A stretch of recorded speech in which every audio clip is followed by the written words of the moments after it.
اچھا سر، اگر دنیا میں وقتاً فوقتاً چینجز آتے ہیں، یس، میں ایک مختصر مثال دیتا ہوں. 2000 کے بعد جب موبائل فون، سیل فون جسے ہم کہتے ہیں، متعارف ہوا تو سادہ موبائل ہوا کرتے تھے. بالکل.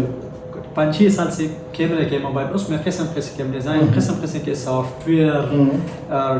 یہاں پر آپ سارا اسٹڈی گوگل کے ذریعے کر سکتے ہیں، واٹس سے بہت سارے اس میں فیچرز آئے ہیں. آپ لوگ یونیورسٹیز میں صرف ایک ڈپارٹمنٹ کی بات نہیں کر رہا، پورے اگر میں ملک کی بات کر لوں، آپ لوگ جب یونیورسٹی میں پڑھاتے ہیں، یہ موجودہ جو تحقیق یا ریسرچ، تو کچھ چینجز وہاں بھی آئے ہیں یا ویسے کہ ویسے؟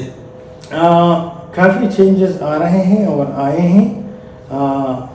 فار ایگزامپل اگر آپ 10 سال پہلے آتے تو ملٹی میڈیا کا کلچر نہیں تھا. اب تقریباً میجارٹی کلاس روم میں ملٹی میڈیا ہوتا ہے. کمپیوٹر لیبس جو ہیں وہ اتنے نہیں تھے. اب میجارٹی ڈپارٹمنٹ میں اپنے کمپیوٹر لیبس ہیں اور اسٹوڈنٹ وہ فیسلٹیز استعمال کر رہے ہیں. ایک اہم ڈیولپمنٹ جو ہوئی ہے، اور یہ ہمارے اداروں کے طلباء کے لیے خوشخبری ہے اور اداروں کے لیے ایک وارننگ ہے کہ طلباء کو میرے جیسے ٹیچر کے بجائے MIT اور ہارورڈ کا ٹیچر انٹرنیٹ پہ اویلیبل ہے. میرا طالب علم جب یہاں آتا ہے تو وہ غریب اس مجبوری سے آتا ہے کہ میں جو کاغذ کا ٹکڑا دیتا ہوں وہ یوٹیوب نہیں دیتا. ڈگری، وہ ڈگری کے لیے بچہ آتا ہے، حالانکہ وہاں بہت بڑا علم ہے اور وہ بہترین استاد ہے. وہ ہمارے تعلیمی اداروں میں کیوں نہیں؟ اس کے لیے ہمارے اداروں کو آگے بڑھنا ہوگا. یہ میں آپ کو بتا رہا ہوں، یہ میں تقریباً پچھلے 5 سال سے ایک کپل آف وائس چانسلرس کو بھی میں نے بتایا ہے کہ امریکہ میں بھی بہت سے ادارے بند ہو جائیں گے. انڈیا میں 50% ہائر ایجوکیشن انسٹیٹیوشن بند ہو جائیں گے اگر امپلائرز نے کہا کہ مجھے کاغذ کی صنعت کی ضرورت نہیں، میدان پر مجھے بتاؤ کہ تم کیا کر سکتے ہو. جو IBM ہے انہوں نے اعلان کر دیا ہے کہ ہمیں سندوں کی ضرورت نہیں ہے. اچھا sir, as educationist, as a professor, اور چونکہ آپ خود فزکس کے پروفیسر بھی ہیں، اس وقت چلو ایک تو سیاسی بات ہے، میں سیاست کی طرف نہیں جاتا. اس وقت حکومت پاکستان اس بات پر بہت زیادہ توجہ دے رہی ہے کہ ہمیں ایسا کچھ اقدامات لینے چاہیے کہ ہم اپنے جو ایکسپورٹس ہیں، جو برآمد کرتے ہیں، اس پہ ہماری انحصار کم ہو، جو امپورٹ کرتے ہیں اس پہ زیادہ ہو. ڈیفینیٹلی اس کے لیے پھر ریسرچ تحقیق وہی بات آ جاتی ہے کہ ہم نے اس کو معیاری کرنا ہوگا. ہم نے اگر اپنے ایجادات کرنے ہوں گے، بنانے ہوں گے، تو اس کے لیے سر کون سے اقدامات، تاکہ ہمارے ملک میں ہم اپنی کچھ جو بناوٹ ہے، جو بناتے ہیں، اس کی طرف چلے جائیں؟ کیا کہیں گے اس پر؟ اگر میں آپ کو بتا دوں کہ ناسا میں جو بندے بیٹھے ہیں اس میں پشاور کے لوگ بھی ہیں. اس مٹی کے اس سے پیدا ہوئے ہیں اور وہ ناسا میں بیٹھے ہیں. میں انگلینڈ میں جب ہوتا تھا تو جو ہائیسٹ کوالٹی کا الیکٹران مائکروسکوپ تھا میں وہ استعمال کرتا تھا.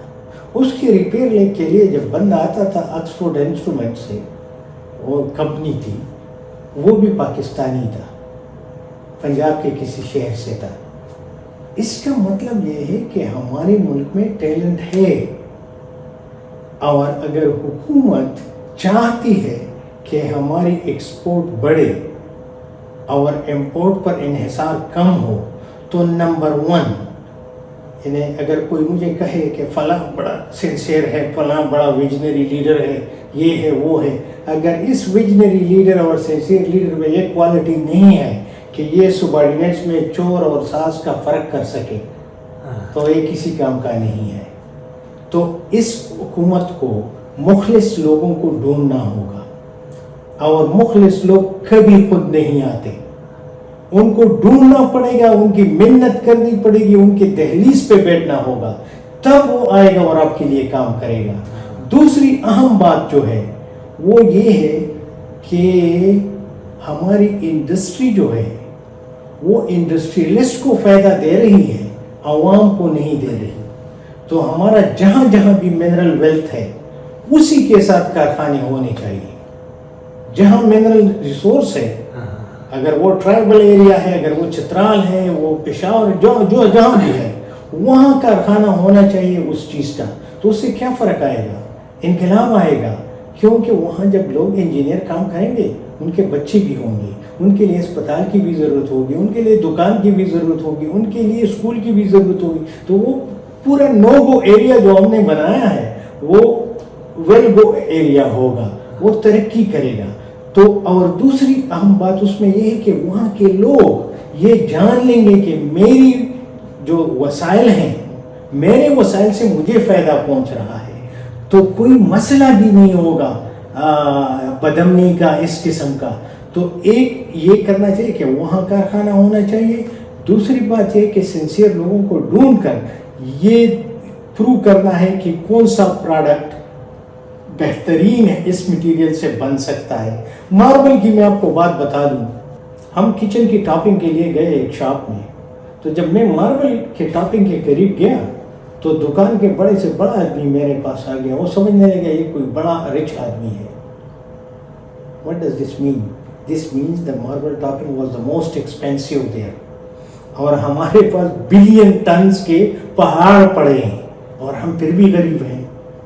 اسی طرح کاپر کے، اسی طرح مختلف منرلز کے ہمارے پاس اتنے ذخائر ہیں کہ سوال ہی پیدا نہیں ہوتا کہ پاکستان کا 22واں بچہ بھی بھوکا ہو یا اس کے کپڑے نہ ہو، اتنے وسائل ہیں ہمارے پاس۔ لیکن ہمارے جو اساتذہ ہیں ان میں بھی کمیاں ہیں، حکومتوں میں بھی کمیاں ہیں، معاشرے میں بھی کمی ہے۔